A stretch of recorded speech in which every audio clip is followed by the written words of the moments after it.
സംസ്ഥാനത്തെ അടുത്ത സാമ്പത്തിക പ്രതിസന്ധി തന്നെയാണ്, അത് പറയേണ്ട ഒരു ആവശ്യമില്ല. പക്ഷെ അത് കണ്ടെത്തുവാൻ അല്ലെങ്കിൽ അതിനെ നേരിടുവാൻ വേണ്ടി ഒരു പോംവഴി പോലും കണ്ടെത്താത്ത സാഹചര്യമാണ് സർക്കാർ ഇപ്പോൾ ചെയ്തുകൊണ്ടിരിക്കുന്നത്. എന്തായാലും വിനീഷ് ഈ വാർത്തയുടെ കൂടുതൽ വിശദാംശങ്ങൾ നൽകാനായിട്ട് ചേരുന്നുണ്ട്. വിനീഷ്, ഈ വർഷത്തെ ഓണവും ഉദ്യോഗസ്ഥരെ സംബന്ധിച്ചിടത്തോളം കഷ്ടപ്പാട് തന്നെയാണ്. കാരണം ഉത്സവത്തെയും ബോണസും ഒന്നും നൽകാൻ സർക്കാരിന് കഴിയില്ല. ഒപ്പം പെൻഷൻകാരും അതേ അവസ്ഥയിലൂടെ തന്നെയാണ് പോകുന്നത്. ഇതിനൊക്കെയുള്ള ഒരു പണം എവിടെ നിന്ന് കണ്ടെത്തും എന്നാണ് സർക്കാർ പറയുന്നത്. ഇനി ട്രഷറി നിയന്ത്രണം കൂടെ കടുപ്പിക്കാൻ പോവുകയാണ്.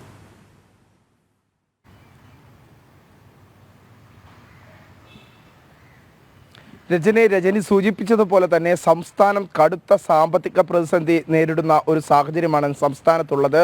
ഇനി സംസ്ഥാനത്തിന് കടമെടുക്കാൻ സാധിക്കുന്ന പരമാവധി തുക എന്ന് പറയുന്നത് 3700 കോടി രൂപയാണ്.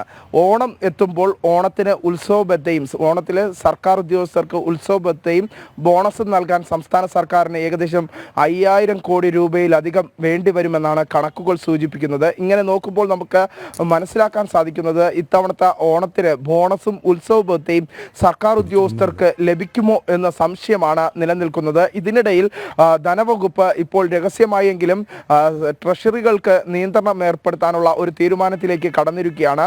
നിലവിൽ ട്രഷറികൾക്ക് നിയന്ത്രണം നിലവിലെ സാഹചര്യത്തിലുണ്ട്. 25 ലക്ഷം രൂപ വരെയാണ് പരമാവധി മാറ്റാൻ കഴിയുന്നത്. അതിനെ ചുരുക്കി 5 ലക്ഷം രൂപയാക്കി മാറ്റാനുള്ള ഒരു തീരുമാനം സംസ്ഥാന സർക്കാരിന്റെ ഭാഗത്ത് നിന്ന് ഉടൻ തന്നെ ഉണ്ടാകുമെന്നാണ് നമുക്ക് മനസ്സിലാക്കാൻ സാധിക്കുന്നത്.